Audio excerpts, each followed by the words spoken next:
died, and something darker took its place. Hello everyone, welcome to What If Deku Lost His Family and Became the Sole Controlling Villain movie. Before we start, please go support Jeff3302J for writing that awesome fanfic. This is the translated version I made. There will be some mistaken character's gender, but of course Deku is a male. From a very young age, Izuku had a quirk that he couldn't control. Unfortunately, in an accident where his quirk went out of control, his parents died. He will meet a new family, but to avoid hurting them, he decides to distance himself from them. Chapter 1. The green-haired woman was seen in a hospital giving birth, while in the waiting room a white-haired man paced anxiously. Several hours passed until a doctor finally came out. Doctor? Mr. Hisashi Midoriya, speaking to the white-haired man. Hisashi? Yes, how is my wife? Is everything alright? Is it a boy or a girl? Doctor? Please rest assured, your wife is fine. Everything went well, and congratulations, it's a very healthy baby boy. You can go see her now. So the white-haired man entered, finding his wife holding their son. Hi, honey, said the green-haired woman, sounding a little tired. Inko, approaching. Inko. Say hello to Izuku Midoriya. Hisashi. Hi, Izuku, smiling. Inko. Honey, can you hold him? I'm a little tired. Hisashi. Of course, holding his son. When he did, the little one giggled. Hisashi was happy. Then a nurse came in and took Izuku took him to have some tests done. After a few hours, he returned with Izuku. Nurse. Well, you can leave the hospital tomorrow. For now, Inko needs to rest. Handing Izuku over to the green-haired girl. Inko. Thank you very much. Weekly. The next morning, Hisashi had taken Inko and Izuku home. Time skip 4 years. Izuku was 4 years old and was watching television since he was sick, so he had to stay home. Inko. Izuku, let's go to the doctor. Izuku. Okay, mom. So the two went to the doctor where, upon arrival, they performed the tests. Inko. Well, doctor, what's wrong with my son? Doctor. It's nothing, he just has a slight fever and his throat is a little inflamed. I'll give you the prescription, but the tests they did are incredible. Inko. What's wrong, doc? Doctor. It's just that children usually show the manifestation of their quirk by the age of 5. Inko. And what does that have to do with anything? Doctor. That your son has a quirk. Surprising the two. Izuku. I have a quirk. Doctor. It seems so, but if you'd like, I can run more tests to make sure the previous ones weren't wrong. They both agreed, and the freckled boy underwent the same tests, leaving the doctor completely surprised. Doctor. It seems it is true. This made them both happy. Inko. And what is my son's quirk? Doctor. I don't know. It seems to be a new quirk, but Mrs. Midoriya, I'll tell you this. Your son is the first case of having a quirk at age 4, and his quirk is a new one. Inko. I understand. What should I do? Doctor. I don't know, but his quirk can be unstable. For now, keep a close eye on him. Inko. I understand. Thank you very much, doctor. So, leaving the doctor's office, they went to buy the medication. When they got home, they told Hisashi everything, who was happy. They also started training Izuku after school, but they still didn't know what his quirk was until one fateful night. The green-haired boy was sleeping when he heard a loud noise. Waking up, he went downstairs to the living room and found his parents on the floor and some men pointing guns at him. Man 1. Alright, kids, bring the valuables. So they started grabbing things like the television, jewelry, and other things. Then one of the men noticed the green-haired boy. Man 2. Hey, look what I found. Grabbing the freckled boy. Hisashi. Don't hurt him. Take whatever you want, but leave my son alone. Izuku. Dad, Mom, what's wrong? Scared. Man 3. Shut up. Shooting him in the leg. Izuku. Dad. Breaking free and running to his father. Man 2. TSK, how about we have some fun? Grabbing Inko. Izuku. Mom, but is stopped by another subject. Subject 3. Shut up. Inko. Don't hurt her, but receives a slap. Subject 2. Shut up, bitch. Izuku. Getting angry, leave my mother alone, but receives a punch. Subject 1. Look what we have here, someone wants to play the hero. Izuku. Why are you doing this? With teary eyes. Subject 3. Because it's fun. Izuku. Seeing what they were going to do to his mother, he can't take it anymore. Letting out a scream, specters came out of his body and killed everyone in the house by stabbing them with their claws. Subject 1. Impossible, spitting blood. Then the specter stabs him further with its hand, killing. Izuku. Mom, Dad, seeing that they were also pierced by the specters that appeared. Inko. MIB baby, I love you, closing, eyes. Hisashi. Izuku, also closing his eyes. Izuku. Mom, dad, moving his eyes but they didn't respond. Izuku. Mom, dad, crying, and no, but the specters moved on their own, as if they had a mind of their own, taking him out of the house. Izuku. No, wait, I don't want to leave them. At that moment a specter with its claws plunged them into a gas tank, causing his house to explode, Nuo, giving a scream of pain. The specters took him to an alley. Izuku. What have I done? I killed my parents, crying that night a storm fell. Izuku looked for a place to hide from the rain, then he entered a bar. Man. Hey, what's a child doing here? Izuku. Sir, could you give me something to eat? Man. We don't do charity here, you'd better, but he didn't finish because he was pierced by the claw of a specter, just like everyone else in the bar. Izuku. No. Why did you do that? He yelled at his specters, who only had smiles on their faces. Then he saw one of them bring him a hamburger from a man who was eating it. Izuku. I don't want anything from you. You killed my parents. He threw the hamburger, but before it hit the ground, one of the specters grabbed it. Then the others grabbed the freckled boy and forced him to eat it. Tired, Izuku went to the kitchen and, with the help of a stool, grabbed a knife. He tried to stab himself, but the specters stopped him. Izuku. What do you think you're doing? Leave me alone. I want to go back to my parents. He cried. But he only saw one of them make a gesture with his hand in denial. Izuku. What do you want from me? Leave me alone. He started throwing things at them. The specters saw themselves, nodded, and disappeared. The little freckled boy fell to the floor and started to cry. App 2. After a few minutes, the freckled boy had fallen asleep on the ground, crying. Time skip. 3 months. In these 3 months, Izuku had changed. His eyes were empty, without any spark of life. His specters brought him things. He couldn't make friends because anyone who approached him ended up dying. Izuku tried to take his own life thousands of times. He no longer cared about anything. He tried to control his own quirk, but he couldn't. He realized this when he ordered one of his specters to attack a tree, but it ignored him and simply disappeared.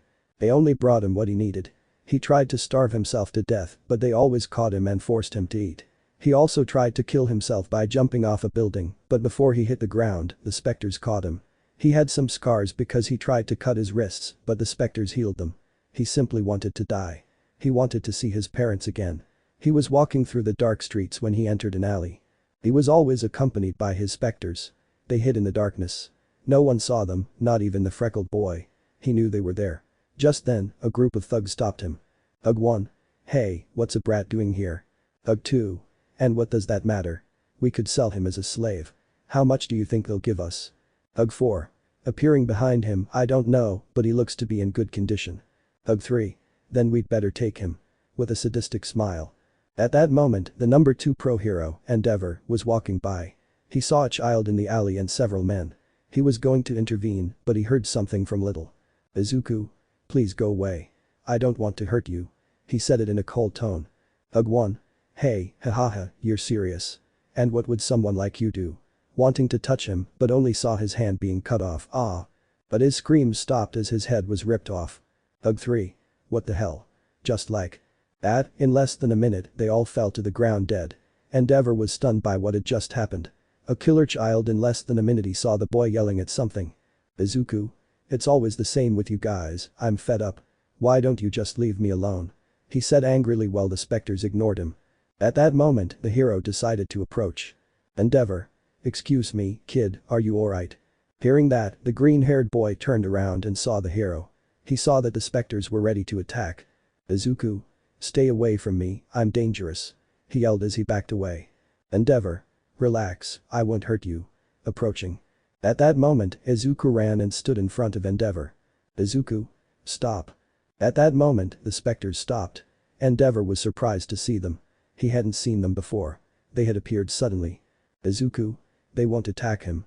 Facing his demons, the specters simply vanished. Izuku. Stay away from me. Moving away from Endeavor. Endeavor. Hey, kid, wait. But he saw that he was gone. Izuku had appeared in an abandoned house. He stayed there and then a specter brought him a red lunchbox. Izuku. Why do you attack everyone who comes near me? Receiving no answer, he decided to open the lunchbox, which contained a bottle of milk, some sandwiches, and an apple. He began to eat. Where did you get it? Asking the specter who brought him the lunchbox, he grabbed one. I'm fed up with you. I want you to leave. But the specter simply disappeared and reappeared somewhere else. Meanwhile, elsewhere, in a mansion, Endeavor can be seen entering, greeted by his children and his wife. Is something wrong? A white-haired girl asked him. Endeavor. No, nothing, just a little tired. Okay, well, you should sit down, the food is ready. Everyone was gathered, but there was a boy with red hair on one side and white on the other. Endeavor. Is something wrong, Shoto? Asking his son. Shoto. No, it's just that my lunchbox disappeared. Endeavor. What do you mean, disappeared? Shoto. I don't know, when I went to get it, it was gone. A little sad. Endeavor. Don't worry, I'll buy you another one. So everyone started eating. Endeavor sometimes ran into Izuku. He was surprised to see the boy's gaze. It reflected pain, sadness, the look of someone who didn't want to live. He tried to approach him, but the freckled boy always moved away. From time to time, he would leave him money or something to eat. The specters gradually gained his trust, letting the freckled boy approach the hero. Endeavor. So tell me, Izuku, where are your parents? But he only saw the freckled boy lower his gaze. Endeavor. I'm sorry. Izuku. No worries. He said it in a motionless voice. Endeavor. And do you have any family? But he only saw the freckled boy shake his head. Changing the subject, how come you have a quirk at such a young age? Izuku. I don't know, but they told me my case was very special. Endeavor. And what exactly is your quirk? Izuku. I don't know, but I don't want it. It's only brought me trouble. Throwing a rock at the specters. Endeavor. What do you mean it's brought you trouble? Izuku. They killed my parents.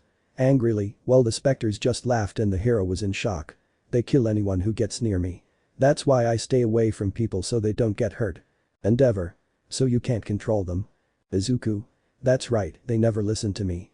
Well, I like talking to someone who hasn't died yet. He got up from his seat and left with his specters. Endeavor could only watch as the little green-haired boy walked away.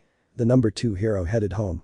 Meanwhile, the freckled boy, upon arriving home, lay down on his bed. It was an old mattress with some old blankets. Izuku, looking at the moon, good night mom. Good night dad. He went to sleep. Hap 3. The next morning was the same. Upon waking, he found a sandwich with water, probably from his shadows. He took it and hid it, but as always, his shadows forced him to eat. Izuku no longer knew what to do. He had tried everything to control them, but it was impossible. He tried reverse psychology with them, but it didn't work. The shadows also educated him, stealing notebooks and some books, which made Izuku highly intelligent at a young age. Izuku appeared and disappeared when his shadows killed someone. Many began to call him the Shadow Man, since no fingerprints or DNA were ever found. The freckled boy could be seen in the park, sitting under the shade of a tree, watching the children play, either with their parents or their friends, which sat in the green-haired boy.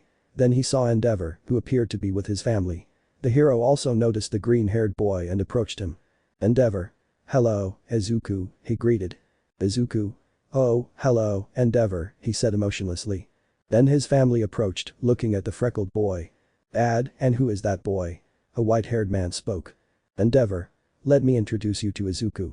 Izuku, these are my children. Shoto, Fayumi, Natsuo, and Toya, and my wife, Rei. They greeted him, as did Izuku. The children tried to approach, but Izuku simply moved away. Izuku. Stay away. I don't want to hurt you. Confusing the children. Endeavor. Izuku has a quirk. He was 4 years old. Surprising his family, but he can't control it, hurting people he doesn't want to hurt. Making them understand. Rei. And tell me, Izuku, where are your parents? Making the freckled boy lower his head and shake his head. Minutes passed, and the children played with Izuku, throwing a ball at him to keep their distance. From that day on, Izuku played with Shoto, Fayumi, Natsuo, and Toya, becoming best friends. One day, Endeavor and Rei were talking, but then several police officers appeared, pointing their guns at the freckled boy. Endeavor. What is all this? A little annoyed. Officer 1. I'm sorry, but this child is very dangerous. We have orders to capture him. Showing him a video where Izuku was only seen walking next to a man, but suddenly the camera started malfunctioning, the man dying, and the freckled boy was gone. Then showing him several recordings where the same thing happened. The camera would start malfunctioning, and when it returned to normal, there was a dead body, and the green-haired boy was gone. Endeavor. But it's not his fault he can't control his quirk. Officer 2. That's why we're taking him. Izuku. Please let me go. Backing away, but he simply couldn't as he was surrounded and little by little the officers were approaching him. Endeavor. This is unheard of. Annoyed. Officer 1. I'm sorry, but we're following orders. taking the communicator. Officer 1. Move forward. As the officers approached the green-haired boy, who was starting to get scared, he didn't want to hurt anyone. He saw his shadows, ready to kill them. Izuku. Looking at his shadows, please. But when a policeman was about to touch him, he was cut in half. Izuku. No. And so began a massacre where the police officers shot at him, but the bullets didn't reach him. They couldn't see the specters. They only saw how, little by little, their companions fell dead. The Todoroki family was in shock at the sight of the massacre, but they saw how the green-haired boy was simply on the ground crying. Everyone understood that it wasn't his fault. Officer 1. Snipers. But only static or some screams could be heard. Officer 1. Is anyone there? Answer me. Officer 2. We have to go. But he felt something dripping, so looking down, he saw blood coming from his chest, and he fell dead. And finally, the specters killed the last officer. Endeavor. Izuku, is everything alright? But he received no answer. Endeavor. Izuku. But he only saw the freckled boy walk away, or rather, someone take him away. Several months passed, during which the authorities and heroes searched for the freckled boy. Endeavor had explained everything about Izuku, so they all decided to find him, since if his quirk was out of control, it was a danger to society. So they deployed a whole operation in search of the green-haired boy. They searched everywhere, but they couldn't find him. It turned out that Izuku was escaping thanks to his shadows. He wouldn't let anyone get hurt. He was running through the forest until he was stopped by a hero. Hero? Hey, I found him. Speaking through a communicator. Izuku. Please leave me alone. Hero. Calm down, I don't want to hurt you, I just want to help you. At that, the little boy ran in another direction, but it was too late. He was surrounded by the heroes and officers. The freckled boy was becoming desperate. He didn't want to kill them, but they wouldn't. It was so frustrating. He couldn't think clearly. But then he heard a voice. Endeavor. Hey, calm down. Calling the freckled boy's attention, we don't want to hurt you. Approaching little by little, but the green-haired boy was backing away. But it was simply a distraction. Then they shot him with a tranquilizer dart, causing the green-haired boy to start seeing everything blurry. His shadows let out a scream that was heard throughout the forest. Izuku. Stay away from me. Seeing Endeavor approaching him, thus falling to the ground. Several hours passed, and the freckled boy woke up agitated, but when he tried to move, he saw that he was chained up. Izuku. Hey, let me out. Pulling on the chains, but it was impossible, please. Meanwhile, behind a glass panel, several heroes were gathered. Hero 1. And what will we do with him? We've never seen anything like this before. Hero 2. I don't know, but that kid is a danger. We can't let him go. Hero 3. He's completely unstable. But they were overheard by the second hero, who just frowned. Then the door opened, revealing the symbol of peace, Almight, who approached Endeavor. Almight.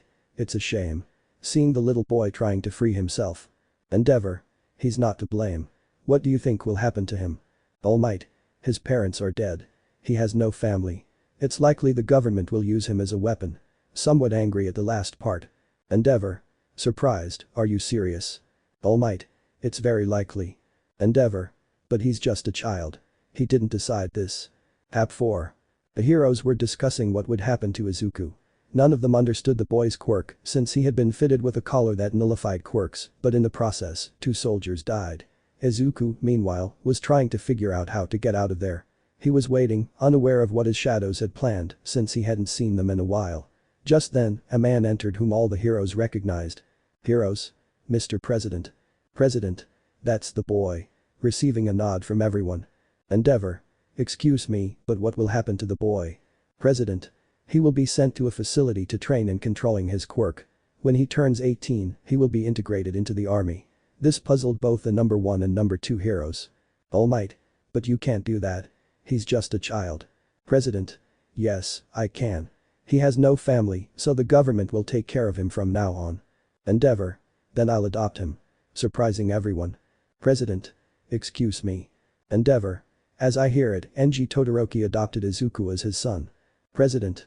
You're going to endanger your family's lives. Endeavor. I'll help him control his quirk. President. TSK, fine, but remember this. If he can't control his quirk and becomes a threat, he will be eliminated. Serious tone. Endeavor. Fine, I'll take full responsibility. President. Good, then I'll give you the adoption papers. You can give them to me tomorrow. With that, they all left, leaving the little boy alone. But he wasn't afraid. Rather, he was somewhat desperate. He didn't know what his specters were doing to stress him out even more. Meanwhile, Endeavor had arrived home and was talking to Rei about adopting Izuku. She agreed, as she couldn't imagine what he had gone through. So, the next morning, the two of them went to see Izuku. When they arrived, alarm sounded and some soldiers started running. Endeavor. What's happening? Soldier 1. The boy has escaped. Surprising them both. Endeavor. What? And how did that happen? Soldier 1. We don't know. With that, they both left as well.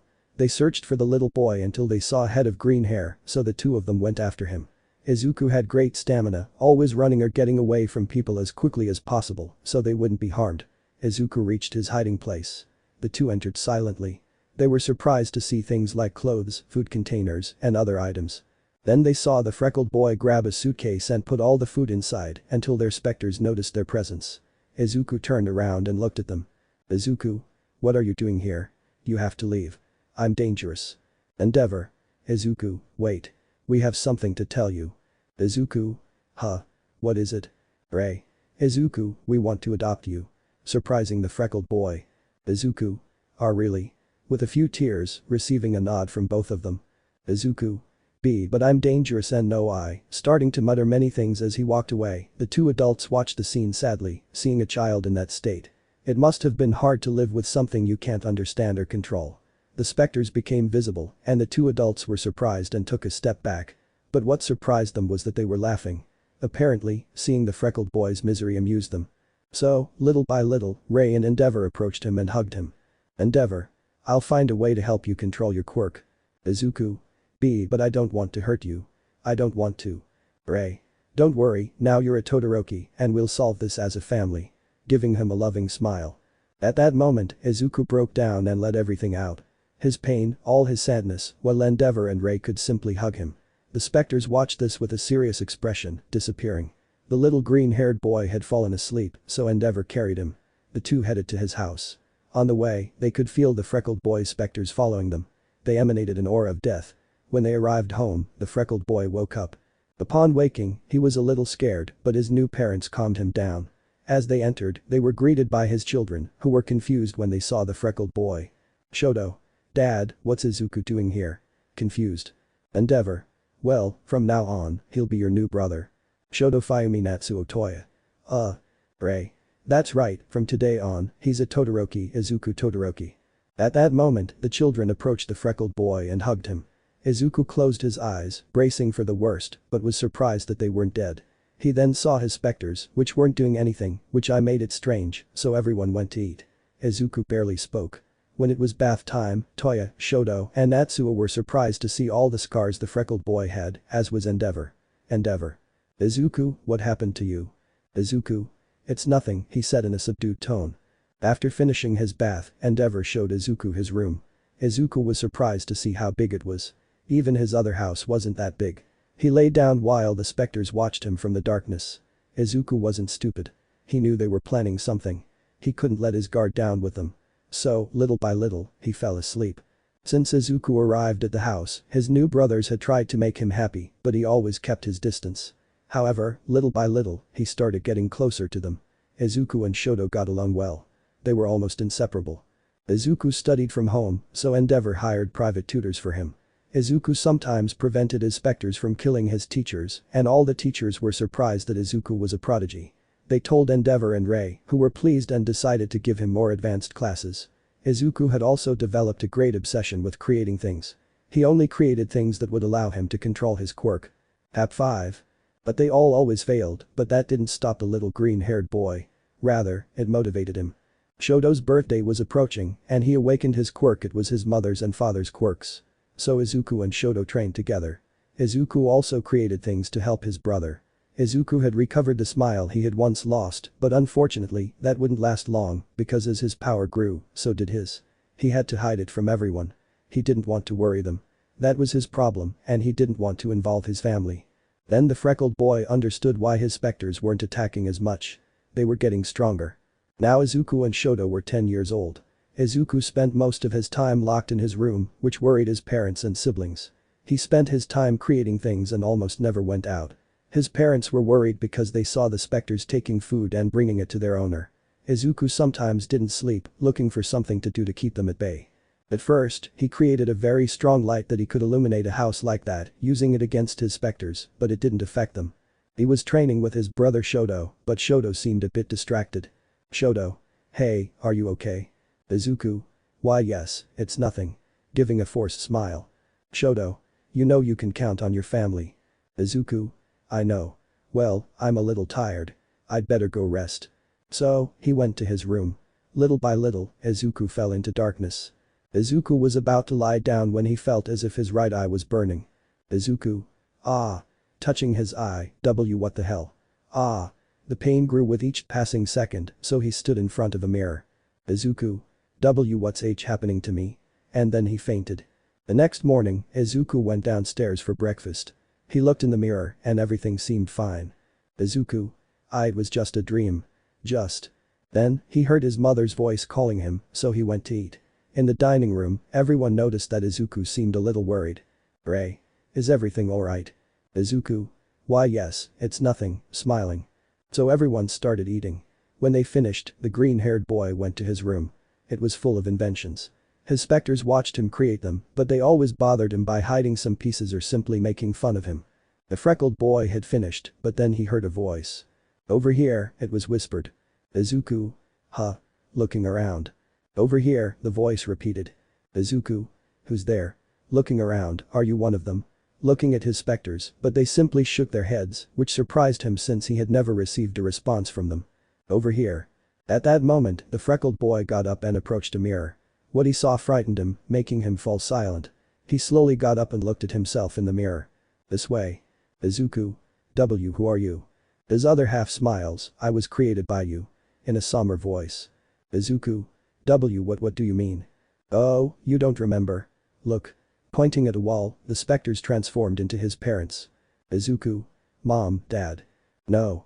The specters recreate the fateful night his parents died, causing the freckled boy to lower his head. That night we saved you. Izuku. You ruined my life. You killed my parents. Looking at himself in the mirror with hatred. No, we saved you. We simply got rid of them. Izuku. Why? In a subdued tone. They will delay you from using all your power. We have always taken care of you. Izuku. Take care of me?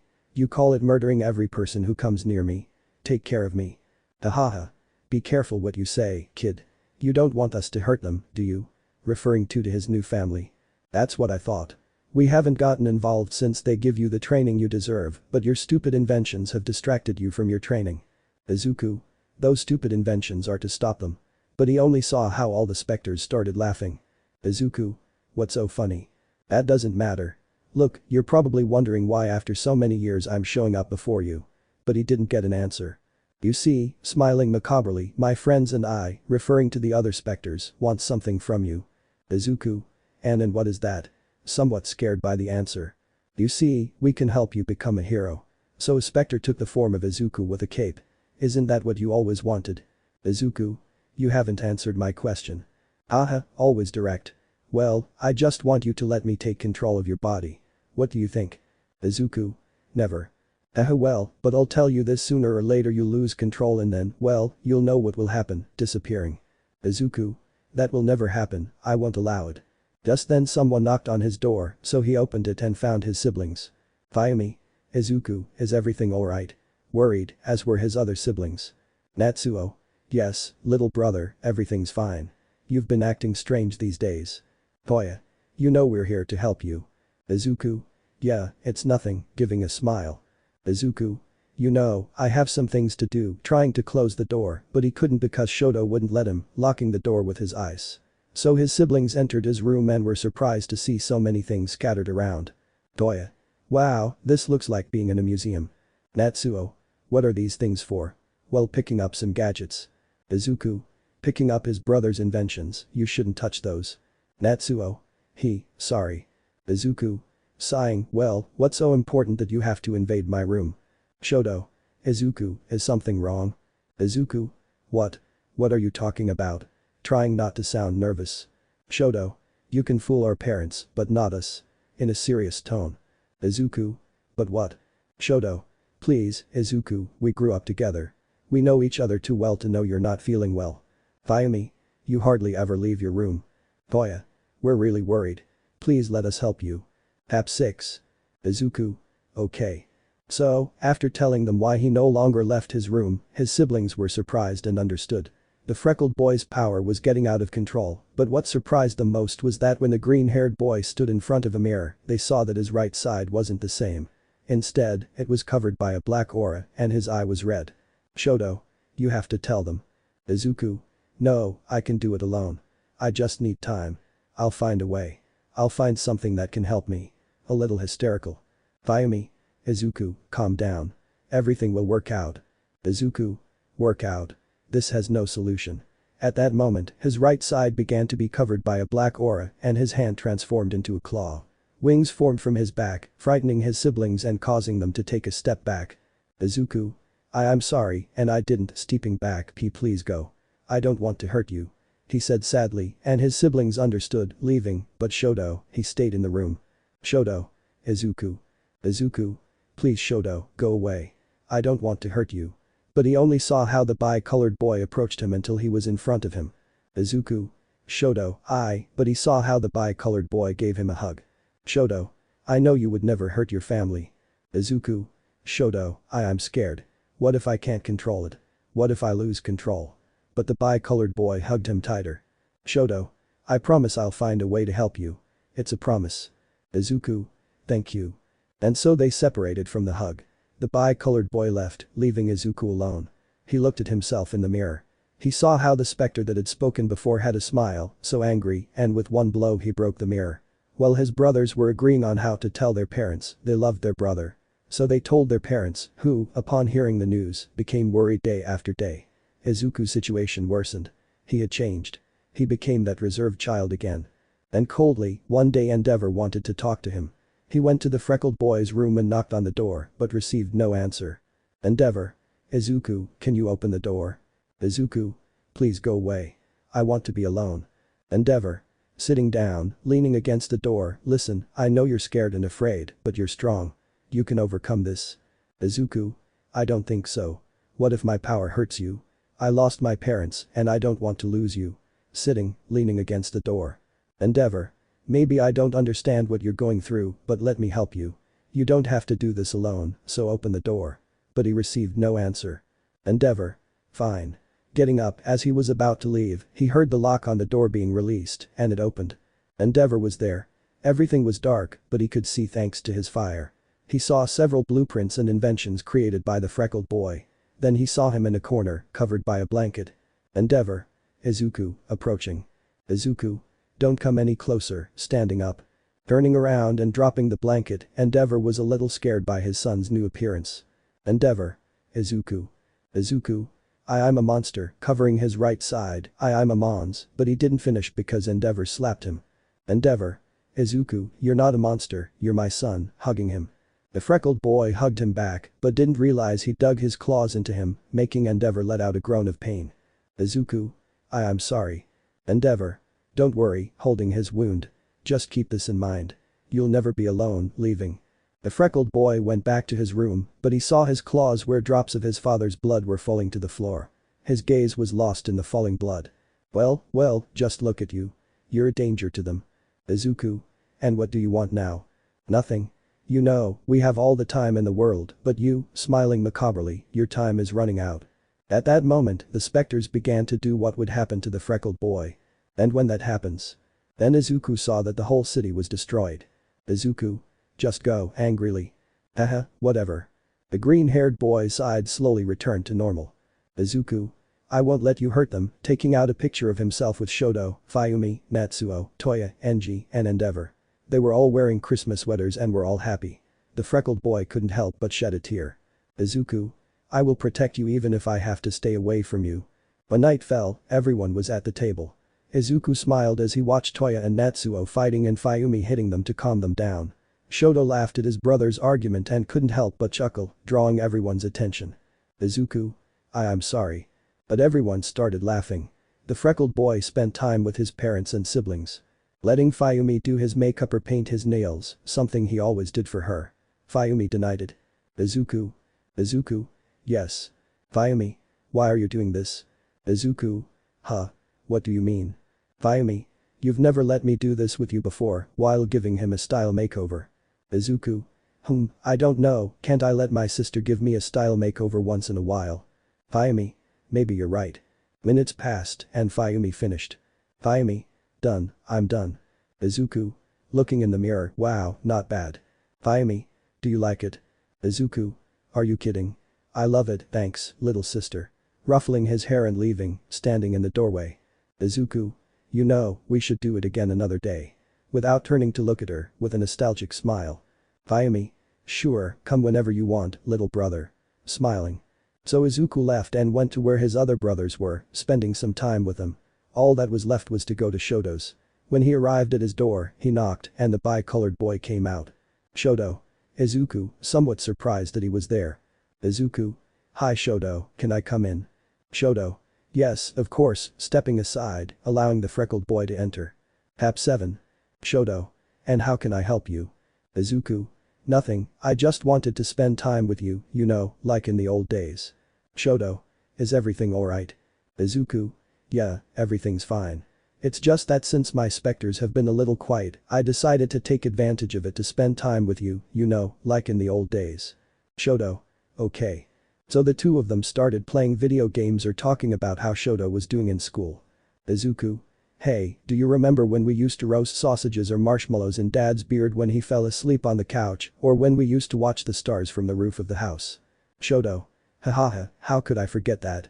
Remembering when Endeavor would wake up and see the meeting. Izuku. Hey, what do you think about watching the stars? You know, it's been years since we've seen them. Opening the window. Shoto. Sure. So the two of them went up to the roof.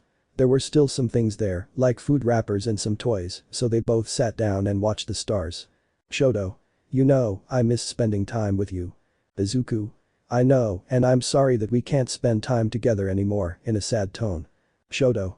Don't worry, you're doing it to protect us. Izuku. Shoto, can I ask you a favor? Shoto. Of course, we're brothers after all. Izuku. If I ever lose control and try to hurt you, I want you to kill me. In a subdued tone, the bi-colored boy was shocked by what he heard. Shoto. What are you saying? Angrily. Izuku. Shoto, why? But he didn't finish because the bi-colored boy punched him, and why is that? Shoto. Why are you talking nonsense? Can you even hear yourself? Meanwhile, below him, the ground began to freeze on one side, while the other was scorched. Shoto. How do you expect me to do that? After everything we've been through, we grew up together, we're brothers, and brothers help each other. If you lose control, rest assured I'll stop you, but I'm not going to kill you, understand? Izuku. Smiling, then stop me if I lose control, extending his fist. Shoto. You can be sure of that, bumping his fist. And so the two of them stayed looking at the stars. After a few minutes, Shoto left, leaving the bi-colored boy alone. From a shadow, the specter appeared. I see you've made the best decision. Izuku. You shut up. And so the freckled boy also left. As he passed through the hallways, he ran into his parents. Rei. Izuku, what are you still doing awake? But they only received a hug from him. Izuku. Thank you for everything you've done for me. Rei. We'll always be there for you. Endeavor. Now go to sleep, it's very late. Izuku. Of course, giving them a smile. Before entering his room, he saw his parents for the last time. He grabbed a suitcase and packed some clothes, along with all the money he had saved. Then he took a pencil and paper and began to write a letter, tears welling in his eyes. Before leaving, he looked out the window at the photo he had seen for the last time. Izuku. Thank you for everything. As he left, escaping from the house, his spirits helped him jump over the fence. The freckled boy had nowhere to go, so he just started walking. He had no fixed destination and was so lost in his thoughts that he didn't realize his feet had led him to the same park where it had all begun.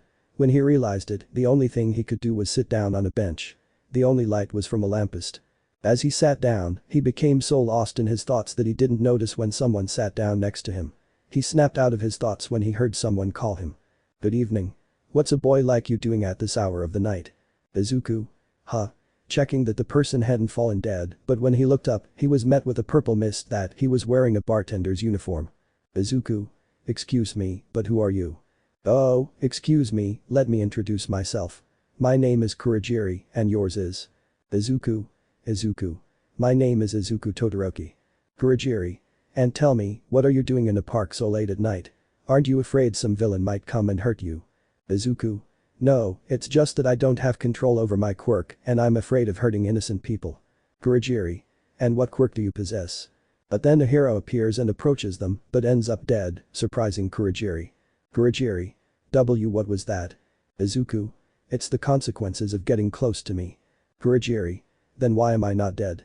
Well, that's because we want to see exactly what you want. Scaring the purple mist a little. Kurogiri. And who are you? You could say I'm his quirk. Grabbing the freckled boy by the shoulders. Kurogiri. I understand. Excuse me, Izuku, wouldn't you like to come with me? Izuku? What? Kurogiri. Well, I'm a member of a league called the League of Villains. Izuku. No, I wouldn't be a villain. Kurogiri. I understand, but I think the sensei could help you control your quirk. Izuku.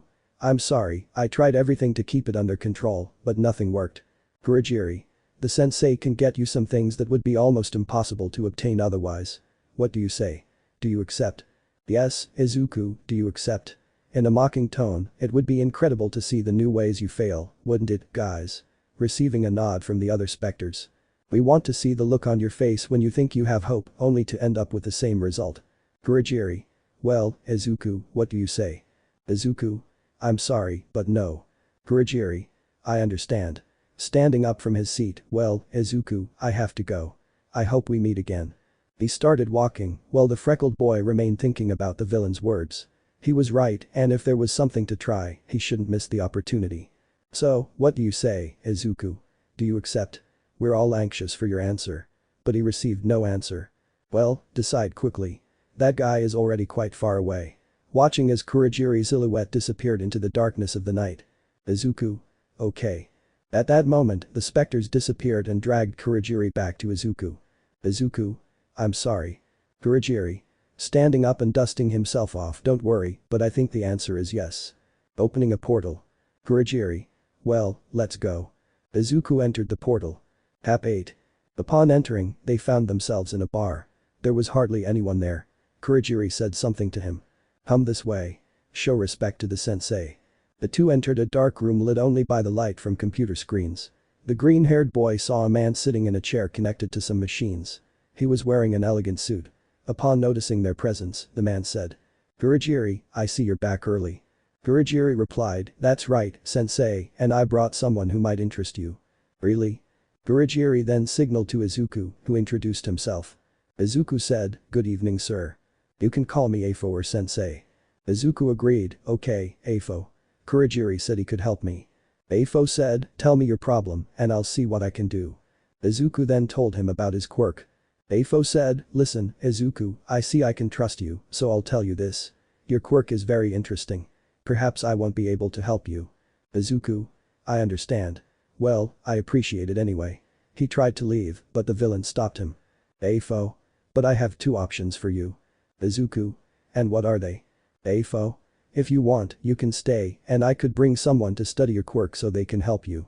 Or I can take your quirk. Izuku. But it's impossible to take someone's quirk. Afo. You're wrong. My quirk allows me to take and give people's quirks. Izuku. Then I accept. Without thinking twice, he approached the villain. Afo. I warn you, this might hurt. He placed his hand on the freckled boy's head and a red light began to appear. After a few minutes, the light disappeared and the freckled boy fell to the ground, breathing heavily. Izuku. It worked. Trying to regain his strength. No. Afo and Kurogiri were surprised. It was supposed to work. Afo smiled macabrely, but the freckled boy didn't see it since he was exhausted. He had big plans. What could he do with the Afo? So, Izuku, what do you say? Can you stay so they can analyze you? Izuku could only nod his head. Afo? Good, Kurogiri, take him to rest. We'll talk to him tomorrow. Kurogiri. As you wish, sensei. So Kurogiri guided the freckled boy to a room so he could rest. When Izuku lay down on the bed, he fell asleep from exhaustion. The next morning, the freckled boy woke up. He thought it had all been a dream, but no, since he saw his specters in front of him. So he left the room and started walking through the hallways. He arrived where Kurogiri was. Apparently, he was talking to someone. As he approached, they both stared at him. And who is this? Kurogiri. Relax, Tamura, he's the one I told you about. Tamura. It doesn't seem like much, but he was grabbed by the leg and slammed against the floor and the wall several times, breaking several bones. Tamura. Spitting blood, bastard, getting up. Izuku. I'm sorry, it wasn't me, moving away from him. Afo. Calm down. Tamura. Sensei, but. Afo. He doesn't have control of his quirk, making Tamura reluctantly sit down. Izuku, follow me. Izuku. Why yes. So he accompanied the leader to an elevator where he pressed the last button and the elevator began to descend. Afo. You know, kid, you remind me of myself. Izuku. Afo. Me too. I couldn't control my power. Unintentionally, I had taken away the quirks of everyone around me and since there were several, they activated on their own, causing me to kill many people. Izuku. And how did you do it? How did you control it? Afo. With training, concentration, and with the doctor's help. Izuku. The doctor. He said it in a whisper. When the elevator reached its destination, the doors opened, revealing a laboratory. The green-haired boy was surprised. There was an elderly man with metal parts in some parts of his body studying a small mouse. He was so focused that he didn't notice the villain and the boy until Afo snapped him out of his thoughts. Afo. Ahem, excuse me, Doc. I've brought someone who might interest you. Doctor. Sensei, it's a pleasure to see you. And who is accompanying you? Afo. This is Izuku and he has a very interesting quirk, but he can't control it. I even tried to take it from him, but it didn't work. Doctor. You couldn't take his quirk. He was serious, but then smiled. That's interesting. He quickly approached the freckled boy and began studying him from head to toe. Then he was pierced by his specters, but both they and the green-haired boy were surprised that he didn't die. Doctor. Interesting. So this is your quirk. Looking at the specters, fascinating. He was so excited. Izuku. I should be. Doctor. Dead, hahaha. Actually, kid, I should have died years ago, but I didn't fly death by transforming my body into a machine. I did the transplant myself. Showing him his mechanical hand. Afo. So what do you say, Doc? Doctor. This is a real challenge. Happily, for years I wanted a challenge and now you, kid, are what I've been looking for. Afo. Good, then I'll leave it in your hands. With that, he left. Izuku could only watch as the villain closed the elevator doors. Doctor. Okay, kid, put these on. Giving him a pair of shorts. Izuku. Okay. So he took off his clothes and put on his shorts. Then the scientist told him to get into a machine. The machine started scanning him and the doctor, excited, could only watch the results. He stayed studying the freckled boy all day and night until the next day. The next day at the Todoroki house, everyone was worried because the green-haired boy hadn't come to eat and they hadn't seen the specters leave the room. His parents had gone out, leaving the brothers alone. They wondered what was wrong with Izuku, so Shoto went to check on him, followed by his brothers. He first knocked on the door but didn't hear anything. He knocked again, but still received no answer, so he decided to go in. He froze the doorknob, causing it to break. They all went inside. They didn't find anything until they saw a note. Shoto. And this. Picking up the note. Tap 9. When the bi-colored boy picked up the note, he began to read it so his siblings could hear too. If you're reading this, it's because I've decided to leave. I don't want you to get hurt because of me. Thank you so much for always being by my side, thank you for being my family. I'm sorry, but I have to do this alone. Mom, thank you for always supporting me and when I got hurt, you healed me. You didn't care if my quirk hurt you. You always protected me. Dad, thank you for giving me a new opportunity to have a family. I'm very grateful for everything you've done for me. Ayumi, keep that joy, never change, and I hope you achieve your dream of becoming a teacher. Toya, fulfill your dream and become a musician. You have talent for it. I always loved watching you play the guitar and the music you made. Natsuo, I hope you become the best doctor who ever lived. And finally, Shoto, I hope you fulfill your dream of becoming a hero. How I wish I could be there when you achieve your goals, but I made this decision to protect you. Without further ado, I bid you farewell. Sincerely, Izuku Todoroki. At the end of the letter was the photo. After reading it, everyone had different reactions. Toya and Natsuo couldn't believe it. Fayumi was in shock, but the most affected was Shoto, who kept staring at the letter. He noticed drops of water on it and touched his face, realizing they were his tears. At that moment, the four siblings couldn't hold back any longer and began to cry.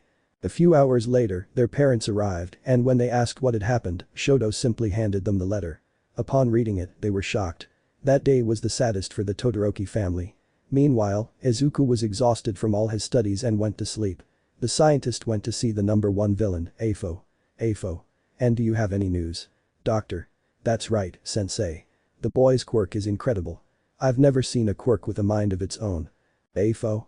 Is there a chance the boy can control his quirk? Doctor. I don't know yet. I would need more information, but I could try to suppress his quirk and have him use only a small portion of it. AFO. Good. And how is the Nonu going? Doctor. The Nonu, it's going well, I just need to make a few adjustments and it'll be ready. AFO. Good, but first take care of the kid.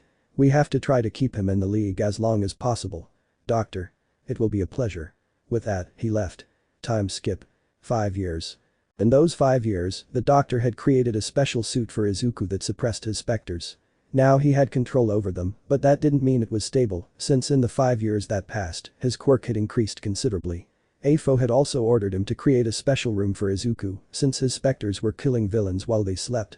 Izuku had to steal some parts to create his suit. He didn't mind doing it, since for him it was a great step forward. He also trained to adapt his body to all the power he had. Meanwhile, the Todoroki family had searched for the green-haired boy. His siblings had followed his wishes. Toya became a musician, Natsuo was studying medicine, he was going to be the best there ever was, Fayumi managed to become a schoolteacher, while Shoto, since Izuku left, started training every day. Now he was studying at UA to become a hero. He was going to bring his brother back home, even if he had to knock him unconscious. That was what motivated him. Brother Endeavor asked the other heroes for help. Some didn't accept, but others did. Almight also helped him search for Izuku. The green-haired boy always sent them a letter every week. Rei eagerly awaited seeing Izuku again. She knew he was alright, but she wanted her son to return and for them all to be a family again. Meanwhile, the green-haired boy was sitting at the bar talking to Kurogiri. Izuku? Hey Kurogiri, why did Afo summon me? Kurogiri. I don't know, he hasn't said anything to me either. Just then, Afo appeared and sat next to Izuku. Afo? Izuku, I want to ask you a favor. Izuku? Huh? What is it? Afo? Tomorrow we're attacking the USJ and I want you to go if things get complicated. Izuku? I understand. So he's going to use the Nonu? Afo? Yes, but the doctor said it's not quite ready yet. Izuku? Don't worry, I'll take care of it. Afo? Good. And so he stood up and Izuku, leaving. Well, I'd better go get some rest. See you later Kurogiri. Kurogiri, see you later Izuku. The next morning, the freckled boy followed the same routine. He got up to train, then went to see the doctor, since he always had to make adjustments to his suit. Doctor? Alright, kid, I think that'll be enough. Izuku? Thanks. Getting up. Doctor? By the way, Izuku, would you mind bringing me the data on the Nonu? Izuku? Of course, Doc, I'll bring it to you. Everyone was gathered when Tamura gave the order to leave. Kurogiri opened a portal, and they all entered, appearing. The fight had begun. Izuku simply wanted to see the future heroes and was surprised to see his brother. He decided to observe from afar. He saw that Shoto was surrounded by villains, but Shoto froze them. Izuku? So you've been training. He then retreated. All Might's fight against the Nonu was similar, but the Nonu went out of control and was going to attack the bi-colored boy. All Might was tired, so he just closed his eyes, but it didn't reach him. He saw that the Nonu had stopped a few centimeters away from him, then the Nonu flew away. Tamura. TSK, retreat. All the villains retreated, but Shoto saw a guy wearing a strange suit. Shoto. Stop right there, villain. Hap 10. But he ignored him, so Shoto froze his feet. The bi-colored boy was going to hit him, but Izuku dodged them all. Izuku. Always so impulsive, as always. Shoto. Huh. Then he threw a punch, which Izuku blocked, and used the bi-colored boy's imbalance to make him fall. Izuku. You always know how to leave your blind spots vulnerable. Shoto. How do you know that? Izuku. Taking off his mask, shocking the bi-colored boy, because I've known you since we were little. Shoto. Izuku. Izuku. Smiling, so, you will become a hero, brother. Shoto. Izuku. Still not believing it. Then Izuku heard him calling him and started to retreat, but a barrier of fire stopped him. Shoto. I won't let you go. I'll take you home. Everyone misses you. In a serious tone, but he sounded sad. Izuku. It's not time for me to go home yet. Then he dodged a kick that the bi-colored boy tried to punch him, but the green-haired boy dodged.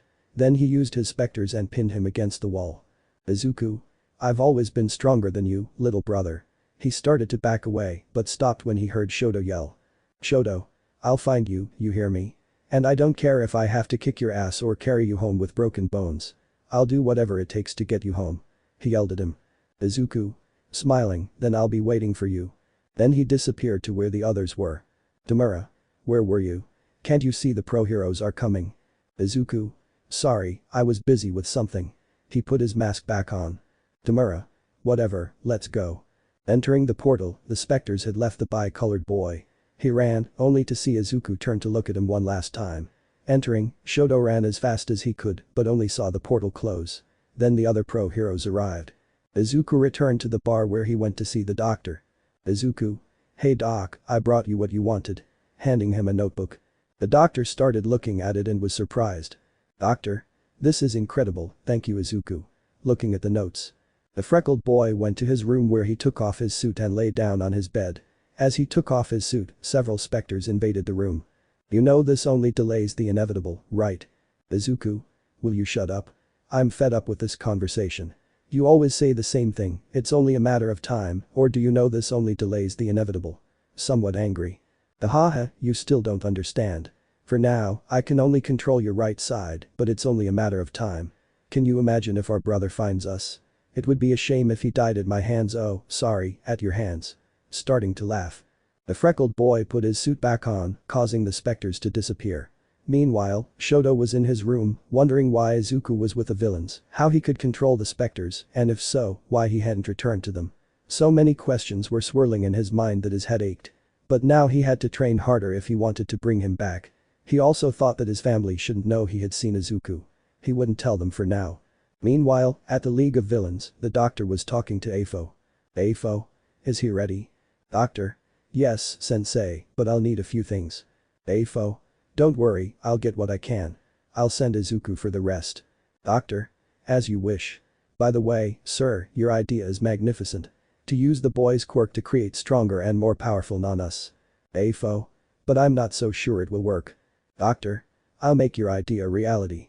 That boy is a real challenge, but it will be difficult to transfer some of his power to the Nanus, though not impossible. Afo? Fine, I trust you, Doc. Doctor? With your permission, I'll take my leave. I have to get to work. He then left, while the villain could only let out a sadistic laugh. The next morning, Afo gave Izuku the new items he had to steal. Izuku accepted without hesitation, since so far the number one villain had kept his promise to help him. He also told him to look for more recruits for the league along the way, so he set off to get the pieces he needed. He spent the whole day stealing the artifacts he needed. When night fell, the green-haired boy was on top of a building checking all the things he should have. Izuku? I think everything is here. Then he heard an explosion. Peeking out, he saw some robbers robbing the bank. Izuku watched them leave. Izuku? Maybe for once in my life I'll be a hero. Standing up, he used his specters to transform into wings and took flight. He saw the robber's car escaping and sent his shadows to slash the tires, causing the car to fall into a ravine and overturn. The freckled boy got off the plane and saw the badly injured thieves coming out. Thief 1. What happened? A little blood trickled from his head. Thief 2. I don't know, but we have to go. Holding his broken arm. Thief 3. And what do we do with the money? Thief 4. Leave it. We can't stay. The heroes will be here soon. Izuku? He's right. The heroes will be here soon. The thieves pointed their guns at him. Thief 1. And who are you? Izuku? Nothing. I just came to stop you. They fired at him, but none of the bullets hit the freckled boy. Thief 2. Damn it, run. So the thieves ran in different directions. Izuku? Catch them, boys. So his specters went in the direction of the thieves. After a few seconds, the specters were dragging them away. They had knocked them out. Izuku? I think that will be enough. Just then, he heard sirens, so he tied up the thieves and left them with the bag of money. Of course, he took 2 bags of money himself, so they went deeper and disappeared into the forest. The freckled boy took flight. He decided to go see how his family was. When he arrived, he looked out the window and saw that everyone was talking. The freckled boy couldn't help but shed a few tears. So he placed the bags, rang the doorbell, and flew away. Chapter 11. Natsuo got up and went to the door. When he opened it, he found nothing, so he lowered his head and saw the bags. Curiosity called to him, so he opened the bags and was surprised to see so much money and also a note. Ray. Who was it from? Natsuo. I don't know. Taking the bags and bringing them inside, everyone was puzzled, so the white-haired boy put them on the table. When they opened them, everyone was surprised to see the money. Endeavor. This is what they left us. Somewhat confused. Natsuo. That's right. There was also a letter. Giving it to his father. Endeavor took it and began to read it. When he finished, he got up and left his house, leaving the others even more confused. Ray took the letter. Fayumi. What does it say, Mom? Ray. It says. Dear family, I'm glad to know you fulfilled your dreams. I'm sorry I haven't been with you, but even though you haven't seen me, it doesn't mean I wasn't there. I will always love you. Sincerely, Izuku Todoroki. When they finished reading, everyone had a smile on their face because Izuku was present when each of them fulfilled their dreams, only he was hidden in the shadows. The bi-colored boy also got up and left his house. He went to where his father was sitting, looking at the moon. Shoto. Dad, are you alright? Endeavor. That's right. Turning to look at him, the bi-colored boy was surprised to see his father smiling. Shoto. We'll bring him back. Smiling, he sat down next to his father. Endeavor. That's right. Endeavor's thoughts. Izuku, I don't know where you are, but I won't give up until you're back with us, son. Meanwhile, the freckled boy had returned to the league, given the things to Afo, and went to his room. There he felt something that made him happy, so he went to sleep. The next morning, the green-haired boy woke up and heard a knock on his door. Opening it, he found the doctor and the number 1 villain. Izuku. Afo, Doc, what are you doing here? Confused. Afo. Izuku, your power is becoming increasingly unstable. Izuku. Lowering his head, that means the suit doesn't work anymore. Afo. That's right, that's why I asked the doctor to create a better one for you, but there's a problem. Izuku. What? Afo. The device we need is this. Showing him a picture of a sphere. Izuku. And what's that? Afo. It's a government device that allows you to control a large amount of energy. Doctor. I'll modify it so it controls your power, but it's very risky to have that device. It's guarded 24 hours a day. Izuku. If it's the only way to keep my power in check, I'll do it. Doctor. Good, here, take this. Handing him an artifact. Izuku. And this? Doctor. It will allow you to know where the device is. Izuku. I understand, thank you. So the freckled boy withdrew and headed to where the device indicated. Upon arriving, he observed several guards watching the entrance. He nimbly managed to evade them by covering himself with his specters, moving swiftly in the shadows, becoming almost invisible to others as long as he stayed in places where the sun didn't reach. The closer he got, the more control he lost over his specters. Upon reaching the location, he found a large, well-secured metal door with retinal and fingerprint recognition. The green-haired boy used his specters to open the door. Once opened, he entered and took the object, but then an alarm sounded throughout the building and the door closed, trapping him inside. Izuku. Damn it. He banged on the door, then heard the approaching footsteps of soldiers. Izuku. I can't let them catch me. Stressed, he tried to use his specters, but nothing happened. Izuku. Come on, damn it, stupid specters, listen to me. Then his left side was covered by a dark aura. What happened? It seems you're trapped, while smiling. Izuku. Shut up, angrily. Ahahaha, I think someone is losing control. Izuku. I'm not losing control, while being increasingly covered by the aura. If it continues, don't stop, excited. Izuku. Shut up, you're just a hindrance to me never having had a quirk, angrily. At that moment he was consumed by the aura. Ahaha, finally my friends, speaking to the specters who were smiling at that moment the door was opened. Soldier 1. Stop. Hands where I see it, pointing at him as well as the others. Keep them. At that moment the specters murdered each of the soldiers, leaving a massacre. The walls as well as the floors were stained with blood. The bodies decorated the ceilings with their chests open showing their ribs. Their entrails were in the lamps that hung in the ceilings. Ahaha, this is fantastic, laughing macabrely. It's time to go, guys. It seems Izuku hasn't completely lost control yet, seeing his right side where the aura was slowly disappearing.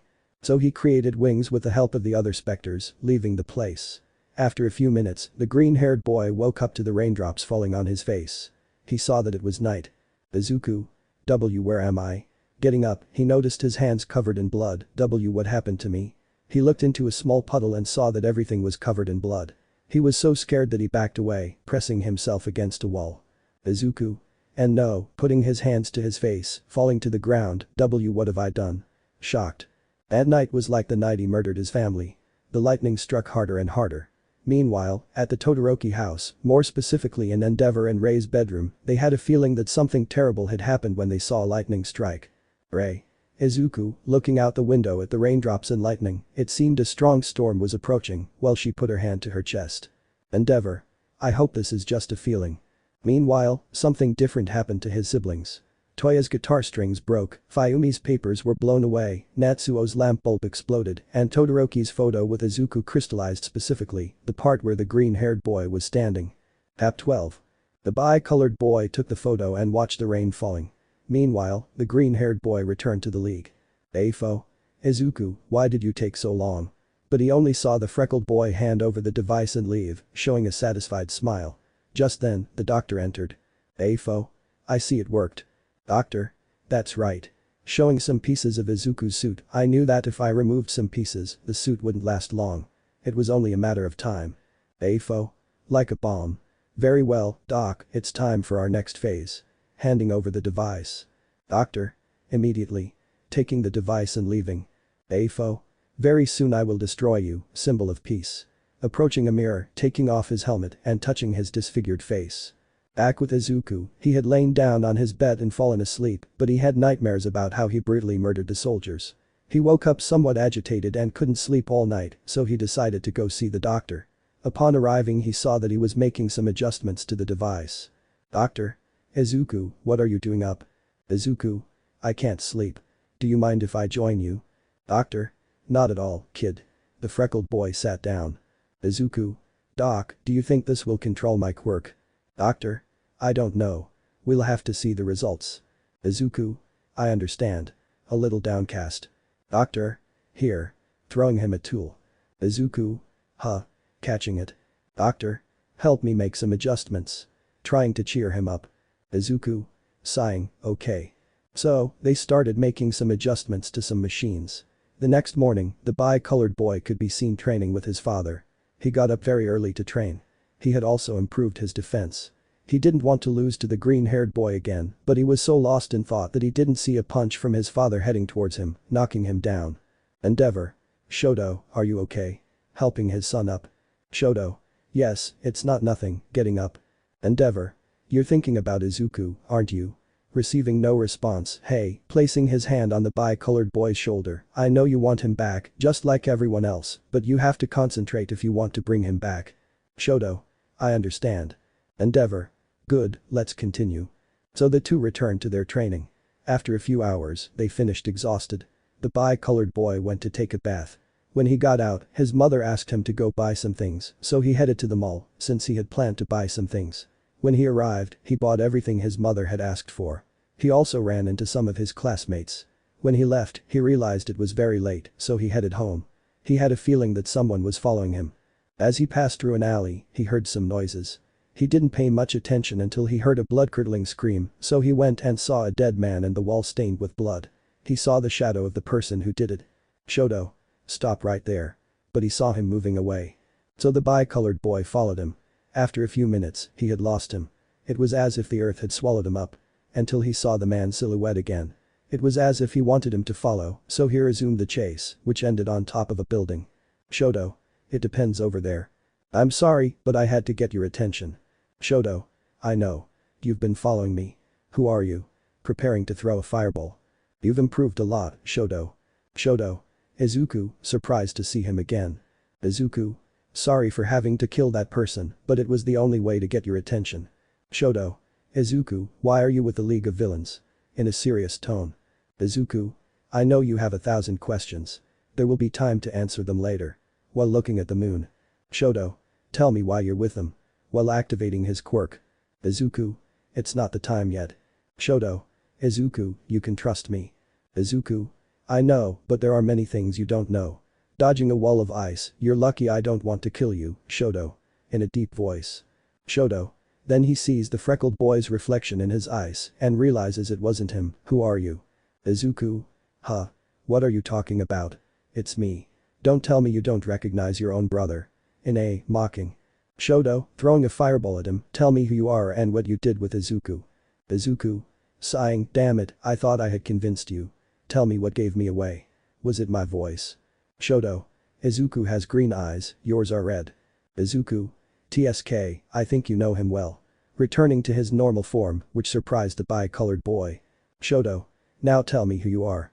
In a serious tone. Izuku. Let's just say I'm his quirk. Surprising the bi-colored boy, surprised. Shoto. Why you're his quirk? Incredulous. Izuku. That's right. And as for where he is, let's just say he's taking a little break right now. I make him lose control. Shoto. So you're the one to blame for everything? A little annoyed. Izuku. You could say that. Shoto. I'll stop you. In a fighting stance. Izuku. Really? There's just one tiny problem. Shoto. What? Izuku. That any damage I receive will be reflected in your brother. Making the bi-colored boy clench his fists. Izuku. Besides, you couldn't even scratch me. Making the specters surround Shoto. Shoto. Grrr. Grumbling that he was right, he couldn't beat him. Izuku. Well, Shoto. Approaching him, it's not time for us to fight yet. Handing him something, Izuku. Goodbye. Giving him a smile that reflected sadness. Shoto. Wait, don't go. But he saw the green-haired boy jump off the building, and the specters disappeared. He ran to the edge, but he didn't see him. It was as if he had vanished. Shoto. Damn it, not again. Hitting the ground, he sees what the green-haired boy had given him and is surprised by what he had given him, the necklace he had given him for his birthday. Flashback. The green-haired boy is seen in his room, looking somewhat sad. Then there's a knock at his door. Shoto. Izuku, can I come in? Izuku. Go away, I want to be alone. Sadly.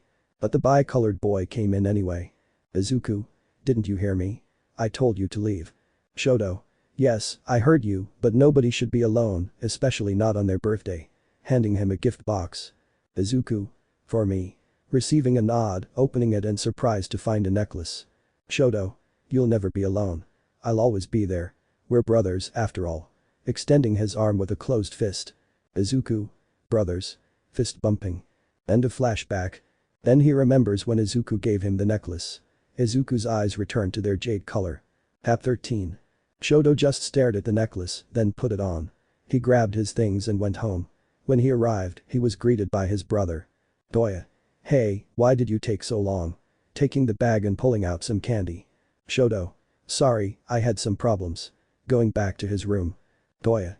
Hey, what's wrong with him now? Looking at Natsuo. Natsuo. I don't know. Taking the candy and running out. Doya. Natsuo, give me my candy. Going after his brother. His mother saw her son's face as she went upstairs, so she went to see what was wrong. Shoto was in his room trying to process what had happened. He had discovered that his brother was being controlled by his own quirk. Was that even possible? What did the necklace mean? Had he put something in it? There were so many questions and no answers. He sighed. Just then, he heard a knock at his door. Shoto. Come in. Seeing that it was his mother, is something wrong? Ray. I should be the one to ask that. In a serious tone. Shoto. Confused. Ray. I know something's wrong, while crossing her arms. Shoto.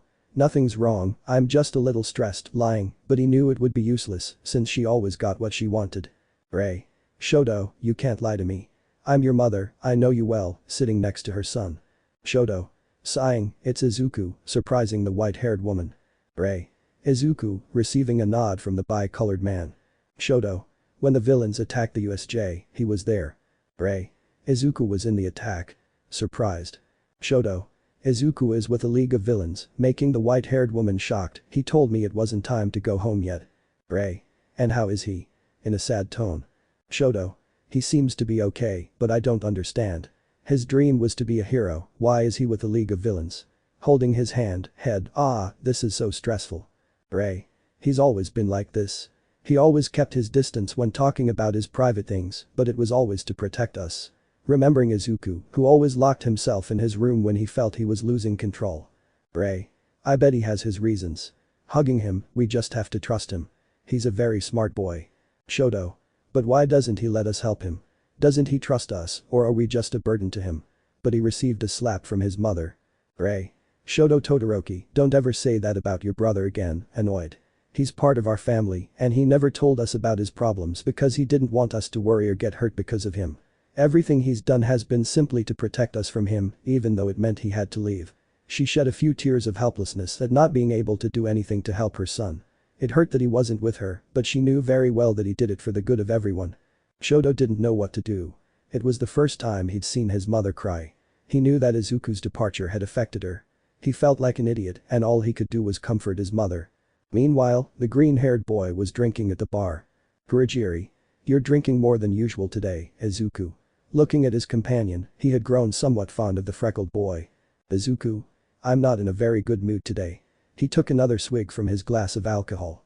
At that moment the screen lit up, showing Afo. Afo?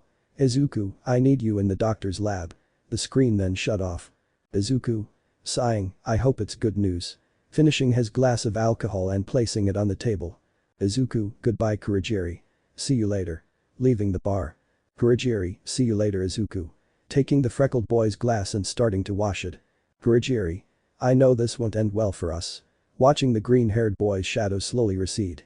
After a few minutes, the green-haired boy arrived at the lab where the most dangerous and most wanted villain was already with the doctor. Izuku. And what's so important that you had to come here? Doctor. Well, I have good news, to be more specific, one good and one bad. Izuku. What's the good news, Doc? Wanting to cheer him up.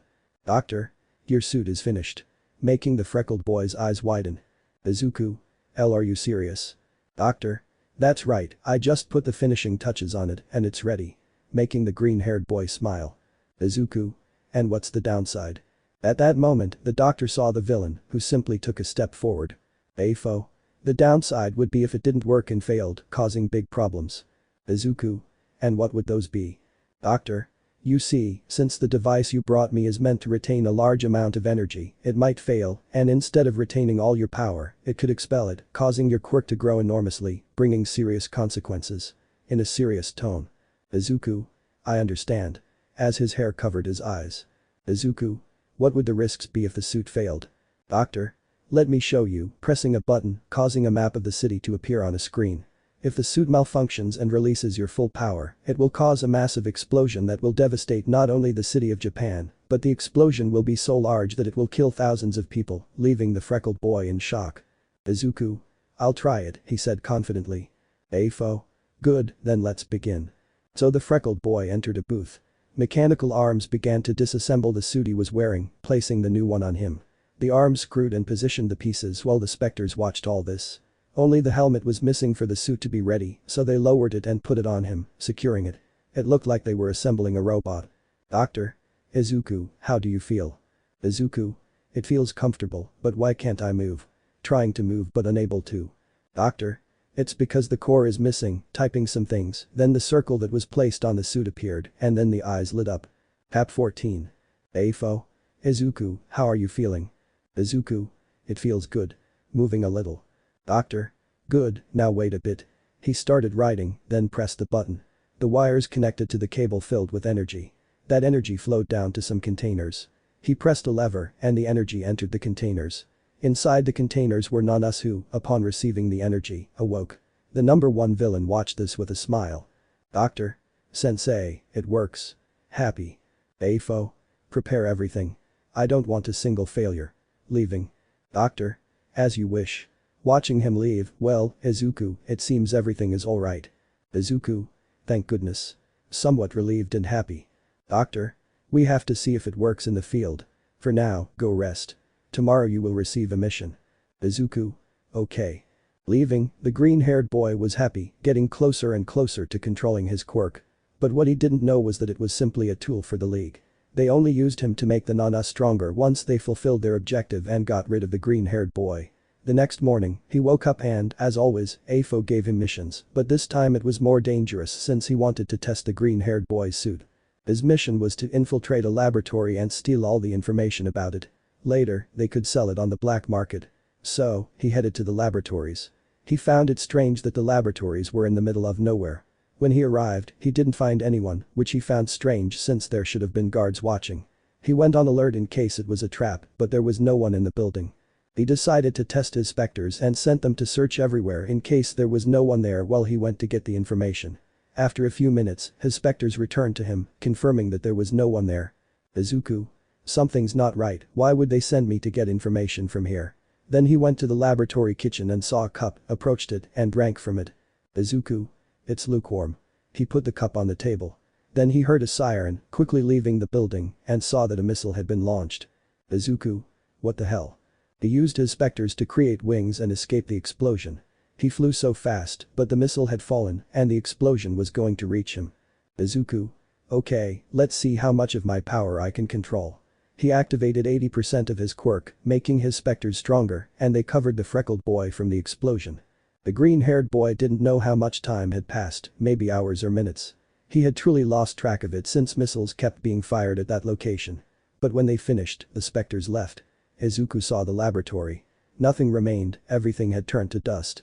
He saw the place where he had taken shelter from the explosion, seeing only a crater. Izuku took out his wings and left. Upon arriving, he angrily went to confront the number 1 villain. When he arrived, he threw the memory card containing the information he had been sent to retrieve at him. Izuku. Why didn't you warn me that this was an area where they practiced missile launches? Angry. Afo? Huh? What are you talking about? Confused. Izuku. What I'm saying is that you sent me to a missile training exercise. Afo.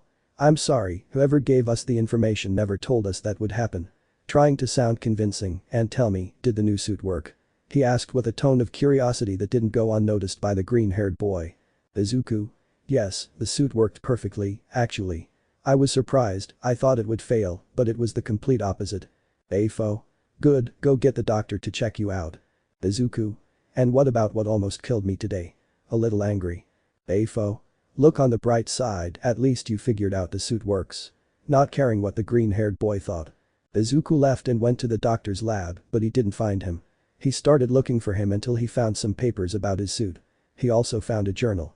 He knew he shouldn't take it, but curiosity called to him, since if he knew more about his suit, he could improve it and finally control his quirk.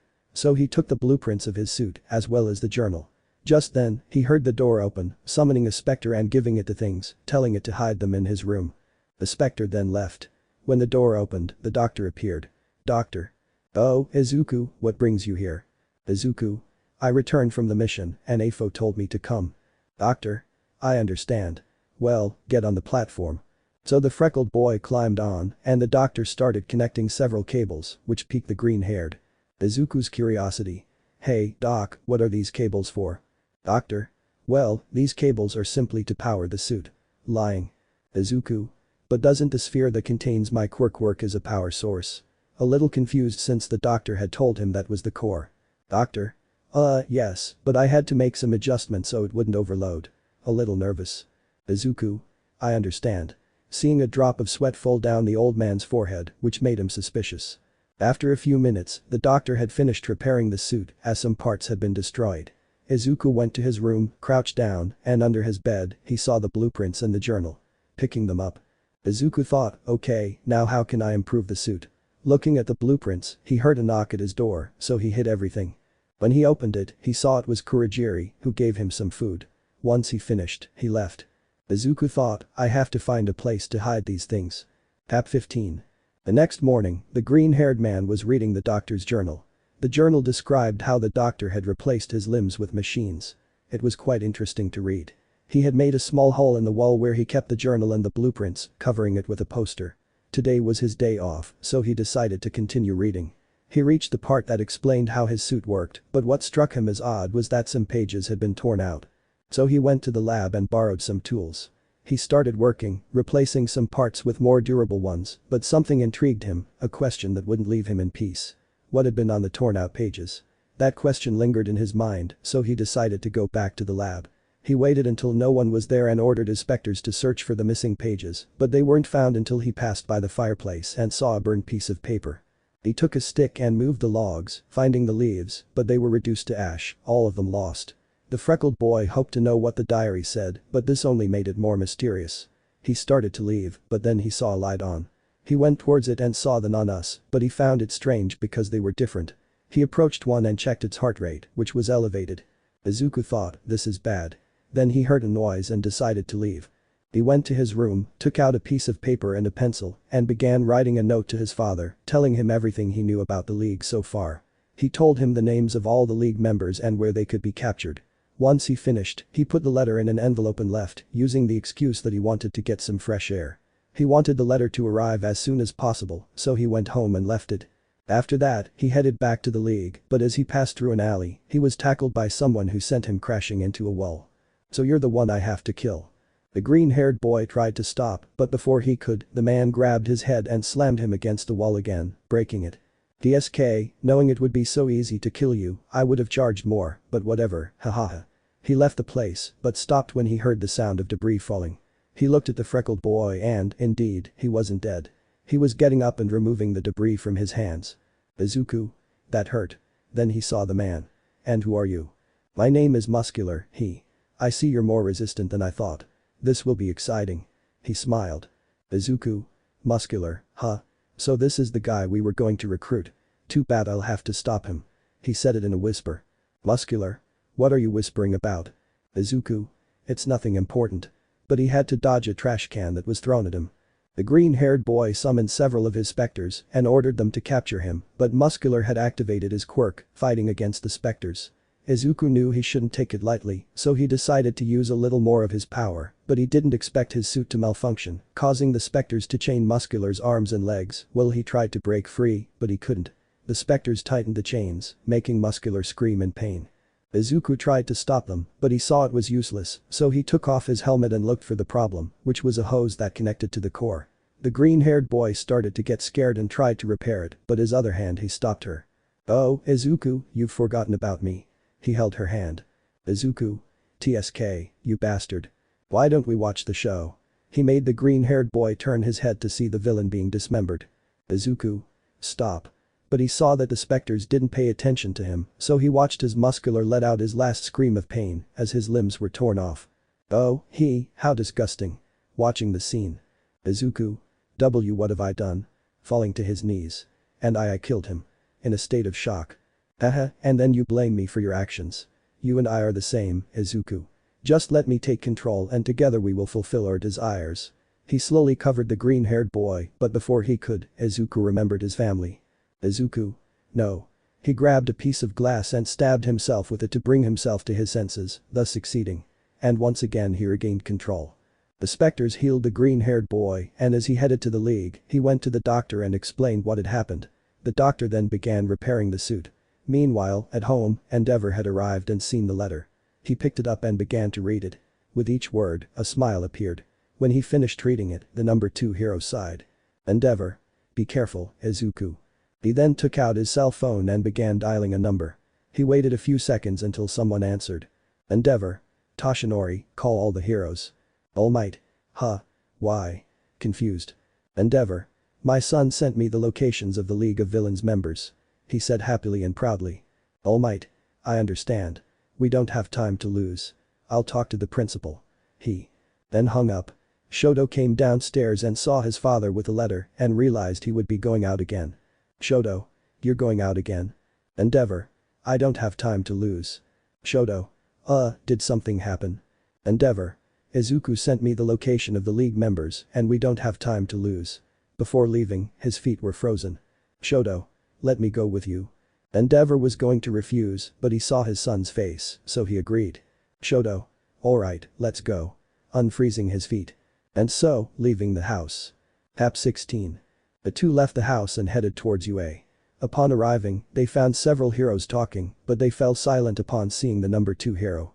Then Principal Nezu spoke. "Endeavor, is what Almight says true?" Taking a sip from his teacup. "Endeavor. That's right, Principal. Here's the proof." Handing him the letter, the principal began to read. The room was filled with an awkward silence until a random hero spoke up. "Hero 1.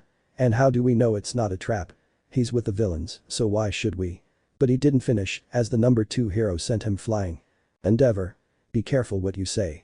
You're talking about my son." Angrily. Nezu. "Endeavor, calm down." Placing the letter on his desk. "Fine, if what your son says is true, then I'll trust him." Endeavor. "Thank you, Principal." Nezu. "By the way, what is young Shoto doing here?" Endeavor. "He's also going to be involved in the operation." At that moment he saw that some heroes were going to protest, but a single glance from him was enough to make them look away. Then the light passed through Izuku's necklace, revealing a map that surprised everyone. This map showed the locations where the League conducted experiments. Nezu. "Alright then, you'll go in groups of 4. There's no time to lose, go." He gave the order and all the heroes withdrew. Endeavor's group consisted of the number 1 hero, Almight, the eraser hero Eraserhead, Shota Izawa, and his son, Shoto Todoroki. At night, several members of the League were captured. Others managed to escape. They were taken to the police station and interrogated. The officers demanded the League's location, but they refused. This angered Endeavor and Shoto, as they wanted to find the green-haired boy. Meanwhile, at the League of Villains, the number 1 villain was seen angrily sending a table flying. "Kurajiri. Sensei, calm down. Afo. How is it possible that we lost half of the members of the Tamura League?" Some managed to escape the heroes, but in trying to escape, they ended up seriously injured. "Sensei. Afo. TSK, will bring forward the attack." Surprising everyone. Kurajiri. "But sensei, there are so few of us, I don't think," but he was interrupted by Afo. "Afo? That's an order. Kurogiri, call Izuku and the doctor." Angrily. Kurogiri. "Oh, of course." Scared. Thus, opening a portal and leaving, appearing in the freckled boy's room. Kurogiri. "Izuku, the sensei is calling you." Izuku. "Did something happen?" Kurogiri. "The sensei will bring forward the attack." Surprising the freckled boy. Izuku. "What?" Surprised. Kurogiri. "As you heard, the sensei will bring forward the attack, so go where everyone is." Thus entering the portal. Izuku. "Damn it, this isn't good." Leaving the room and going to where everyone was, he also saw Drive. Afo. "Well, as you know, we lost half of our members, so we'll move up the attack and I don't want anyone to oppose it. Doc, the new Nanus are ready." Izuku. "The new Nanus?" He whispered. "Doctor?" "That's right." Afo. "Good, release them. This will be the day the symbol of peace falls." All the villains came out and began to cause chaos, but each group was accompanied by two Nanus. Izuku was with Afo, Kurogiri, and Tamura. Then All Might appeared along with Endeavor and Todoroki, who were surprised to see the freckled boy. Afo. "Izuku, take care of your father and your brother." Izuku. "No." He said seriously. Afo. "That's an order." Showing him a button. "If you don't do it, I'll destroy your suit and you'll be the cause of their deaths." Making the green-haired boy clench his fists. Afo. "You were always a tool. You are our weapon." The freckled boy's suspicions were true. They were only helping him because of his quirk, they never intended to help him. Izuku. TSK, summoning his specters. Endeavor. "Izuku, son, you don't have to do this." But he and Shoto were sent flying, so Izuku went in their direction. All Might. All for one, while clenching his fists. Afo. "Hello All Might. You know, you have the same face as your teacher when she faced me, but don't worry, you'll be reunited with her very soon." So All Might launched himself towards the villain, but he was already waiting for him. Meanwhile, Izuku had arrived where his father and brother were. Shoto. Izuku. Izuku. "I'm sorry, Shoto, I have no choice." So, summoning his specters, everything was being recorded by reporters at the Todoroki house. Nobody said anything. Everyone was in shock seeing how the green-haired boy was hitting Endeavor and Shoto while All Might fought with Afo. Izuku had pinned both of them against the wall. Izuku. "I'm sorry, but he received a blow so strong that it sent him flying, causing the specters to release him. The one who hit him was none other than Toya." Shoto. Toya, surprised. Toya. "You weren't the only one training to bring our brother back, helping his brother and father to their feet." Endeavor. "I'm glad you're here." Then he sees that All Might was in trouble. Endeavor. "Help your brother, I'll help All Might," leaving. Izuku. "That hurt," looking at his brothers. Toya. "I'm sorry, little brother," getting into a fighting stance as his hands were covered in blue fire. Shoto. "But we'll stop you," covering his left hand in fire and his right in ice. Izuku. "We'll see about that," as he sprouted his wings. So the two lunged at Izuku, who was blocking their attacks, but they still managed to damage his suit. Izuku grabbed Shoto by the leg and threw him at Toya. Taking advantage of Toya catching Shoto, he delivered a powerful blow that sent him crashing into a wall. Izuku was about to retreat but was stopped by a fireball that sent him flying. The impact was so great that it sent him crashing through several buildings. Then the two appeared in front of him. Izuku. "I don't want to hurt you, but you don't leave me many options." Getting back up. Shoto. Toya. "Same here." The two looked at each other and decided to combine their fires, launching themselves at Izuku, who then shielded himself with his specters. Hap 17. Izuku backed away as his brothers advanced toward him. The heat engulfing him was suffocating, but a portal opened behind him, pulling him out and placing him where Afo, Shoto, and Toya were. Seeing Izuku's disappearance, they rushed to their father's aid. The number one villain was badly injured and severely burned. All Might. "Surrender, you've lost." He told his enemy. Afo. "Ha ha ha ha, no." Slowly getting up, "I still have plan B," showing the remote. At that moment, the green-haired boy lunged at him, trying to stop him from pressing the button. Afo. "Everyone will die." Having already pressed the button. Izuku. "No." At that moment, his brothers arrived. They all watched as the green-haired boy's suit slowly fell to pieces. Then the core shattered like crystal. Several specters appeared and the green-haired boy slowly retreated, clutching his chest. "Ha ha ha." Laughing maniacally, "I'm free." Izuku. And no. But he saw how his body was slowly beginning to covered. Endeavor. "Izuku, hang in there, you're stronger than him," trying to help him. But everyone saw the green-haired boy fall to the ground and after a few minutes he began to get up. Almight slowly approached his friend's son. Almight. Young Izuku, are you alright? Going to put his hand on him, but then he saw his face. Izuku is currently asleep, causing the symbol of peace to quickly retreat. He felt a great evil aura coming from the green-haired boy. Nobody said anything, but then they saw the freckled boy let out a heart-rending scream and 2 wings formed from his back, but they were not fully formed. Endeavor tried to go help his son, but he was just blown away, just like everyone else. Now everyone will die, he said coldly. Some heroes and villains in the area were afraid, so they tried to flee, but they fell dead at the hands of the freckled boy's specters. Those who didn't flee and threw themselves at the green-haired boy suffered a slow and painful death. It was a massacre that broke out. Afo was hiding so that Izuku wouldn't kill him. He would wait for the green-haired boy to kill the symbol of peace so he could get rid of Izuku. Meanwhile, in Izuku's mind, he was chained up and watched as his other self killed. He tried to free himself, but it was impossible. It won't work. Izuku. Let me go. He said angrily. I'm sorry, but no. Smiling. Izuku. Why are you doing this? I'm doing it because they deserve it. Izuku. Who are you to decide that? Shouting at him. They have us, showing him all the misfortunes Izuku suffered, making him lower his head. Izuku. But that doesn't mean we have to kill them. And what about mom and dad? Showing Inko and Hisashi, they didn't do anything wrong, but they still died. Why? Because of some damn thieves. He said angrily as a tear slid down his face. At that moment, Izuku saw how his siblings and his father tried to stop him, but they couldn't and ended up badly injured. At that moment, Izuku was able to regain some control and saw his hand, which was stained with blood, but it wasn't just anyone's blood. It was Shoto's. At that moment, he saw how the bi-colored boy was bleeding, but even so, he was trying to stop him. Izuku had heard what his other self told him. He finally understood his quirk, so he spoke. Izuku. They deserved it. Confused, what did you say? Izuku. I said that those who killed our parents deserved it. They deserved it, surprising his other self a little. Izuku. I know it still hurts to lose them, but they always wanted the best for us. I know we can't relive their hugs or their kisses before going to sleep. His voice broke as he said this, but they wanted us to be happy, crying. Izuku. But even though we lost them, we found a new family. And no matter how much of a danger we were to them, they were always there for us. At that moment, several images of Izuku and the Todoroki family appeared, causing his other self to back away. Then the chains that Izuku was wearing broke, and Izuku went to where his other self was. Izuku. I know how you feel. Now I understand.